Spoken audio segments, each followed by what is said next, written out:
मुलुगनि दरबाराव सिनायथि होदों बर' हारिखौ दीप्ति बसुमतारी बिथाङा।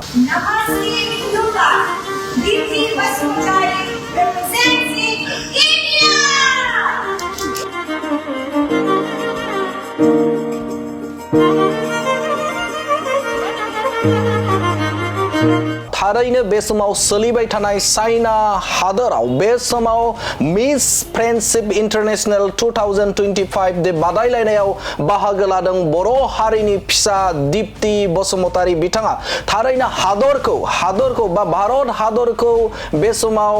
रिप्रेजेंट खालामदों बिथां दीप्ति बसुमतारी बिथाङा। थारैनो बर' हारिया बे समाव खाफाल गोनां होननानै साननांगोन, मानोना बे समाव बर' हारिनिफ्राय हादरखौ रिप्रेजेंट खालामहैदों बर' हारिनि फिसा दीप्ति बसुमतारी बिथाङा। बे समाव रायजो राजाफोरखौ खावलायदों जे फैगौ 5 नभेम्बराव जानो गोनां जे ग्रेन्ड फाइनालनि थाखाय बे समाव भट होनो थाखाय एबा बिथांखौ मदद होनो थाखाय खावलायदों। गावनि समाजारि बिजोंनि गेजेरजों जों खावलायदों रायजो राजाफोरखौ, हादरनि थागिबि रायजो राजाफोरखौ खावलायदों जे बिथांखौ मदद होनो थाखाय। बे समाव बर' हारिनि साफ्रोमबो गोसो गुदुं रायजो राजा बिथांमोनखौ खावलायदों जे फैबाय थानाय समाव बिथांखौ एबा 5 नभेम्बराव जानो गोनां जे ग्रेन्ड फाइनालनि थाखाय बे समाव भट होनो थाखाय खावलायदों दीप्ति बसुमतारी बिथाङा। थारैनो बे समाव बर' हारिया गोग्गानांगोन, मानोना बे समाव बर' हारिनिफ्राय हादरखौ, भारत हादरखौ बे समाव रिप्रेजेंट खालामहैदों बिथां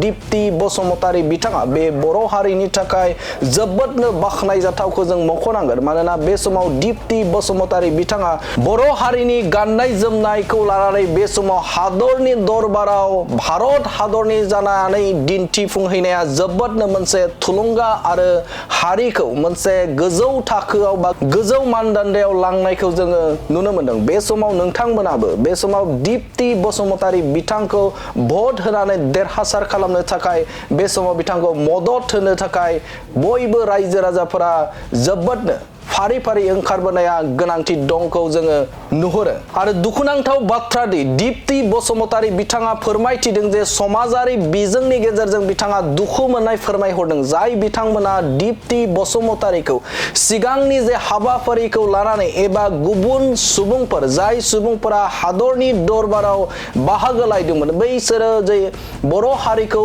बा बर' हारिनि जानानै बिथांमोना थगायदों, बैखौ लानानै दुखु मोननाय आरो गोबां बाथ्राखौ लानानै बे समाव बिथांखौ सरजाबनानै दीप्ति बसुमतारीखौ बे समाव समाजारि बिजोङाव सोंखारिनायखौ लानानै बिथाङा जोबोदनो दुखु मोननायखौ फोरमायदों। बे समाव बयबो रायजो राजा बिथांमोनखौ खावलायदों जे बे समाव बिथांखौ थुलुंगाखांनाय जे बाथ्रा एबा थुलुंगाखांनाय जे हादरनि थाखाय आरो बर' हारिनि थाखाय मोजां हाबा मावनायनि थाखाय बा मोजां हाबा मावनो हानायनि थाखाय थुलुंगा होनो थाखाय खावलायदों दीप्ति बसुमतारी बिथाङा। बे समाव बड'लेण्ड बुब्लिनिफ्रायबो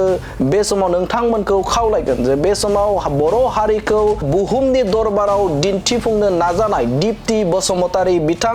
आरो बे समाव हादरखौनो रिप्रेजेंट खालामनाय बिथां दीप्ति बसुमतारी बिथांखौ बे समाव बिथांनि जे देरहासारनायनि थाखाय एबा 5 नभेम्बराव जानो गोनां जे ग्रेन्ड फाइनालनि थाखाय बिथांखौ मदद होनो थाखाय बे समाव Bodoland बुब्लिनिफ्रायबो खावलायबाय। Namaste, Khulumbai. I am Deepti Basumataari, Miss Friendship International India 2025. पहले तो मैं सभी इंडियंस को मेरी तरफ से बहुत बहुत बहुत धन्यवाद बोलना चाहूँगी और मैं बहुत खुश हूँ कि आप लोग मुझे इतने सारे प्यार, इतने सारे सपोर्ट्स दे रहे और मैंने एक्सपेक्ट ही नहीं किया था कि मुझे इतने सारे प्यार मिलेंगे। Or I hope and I request you everyone to watch this video till the end. आङो बयखौबो रिक्वेस्ट खालामो जे बे भिडियोखौ जोबजासे नायगोन होननानै। सो मैं ये वीडियो इसीलिए बना रही हूँ, जैसे कि आप सभी को पता है कि मिस फ्रेंडशिप इंटरनेशनल 2025 के पीपल्स चॉइस टाइटल के वोटिंग लाइन अभी ओपन हो चुके हैं।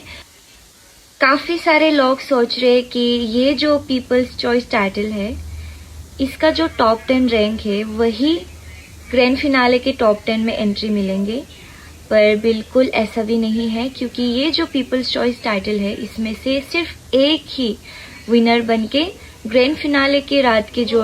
टॉप 10 होंगे उसमें ही सिर्फ एक ही एंट्री हो पाएंगे दा बिदिनो मानसिफोरा सानगासिनो जे बे पिपल्स चॉइस नि टॉप 10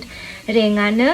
ग्रैंड फिनाले नि टॉप 10 आव थांगोन होननानै नाथाय बिदि नङा पिपल्स चॉइस निफ्राय सासेल' देरहानानै बै ग्रैंड फिनाले खालि टॉप 10 आव सासेल' एंट्री मोनगोन मैं आशा करती हूँ आप लोग जितने मुझे प्यार देते आ रहे थे जितने सपोर्ट देते आ रहे ठीक वैसे ही आगे भी जाके आप लोग मुझे उतने ही प्यार और सपोर्ट देंगे आं आशा खालामो जे नोंथांमोना दिनैसिम आंखौ जेसेबां सपोर्ट आरो अननाय होबोदोंमोन ठीक बेबायदिनो सिगाङाव थांनानैबो आंनो अननाय आरो सपोर्टखौ होबाय थागोन होननानै दा जोबनायाव आङो बयखौबो बुंनो सानो जे गोबां मानसिफोरानो गोबां नेगेटिभ कमेन्ट्सफोर हरगासिनो नाथाय आंनो बे कम्पिटिशनाव आङो गावजों लोगोसे आं हारिमुखौ दिन्थिनानै आं गावजों लोगोसे दिन्थिनानै आङो कम्पिट खालामगासिनो दा बिनि थाखायनो आङो दिनैनिफ्राय आं नोंथांमोननिफ्राय पजिटिभ कमेन्ट मोनगोन होननानै आं आसा खालामनाय थाबाय आरो नोंथांमोना जाहाथे आरज खालामो जे आङो बिनिफ्राय मोजाङै मोजां कम्पिट खालामनानै आङो आंनि जायगायाव थांफिननो हायो होननानै आरो आंबो आंनिफ्राय हाजासेखौ नाजागोन आंनि राव हारिमु आंनि हादोरखौ जेरैबायदि दिन्थिनांगौ आं बेबायदि दिन्थिनो आं आंनिफ्राय हानायखिनिखौ आं नाजागोन दा बेसेनोसै गोजोन्थों धन्यबाद थेंक इउ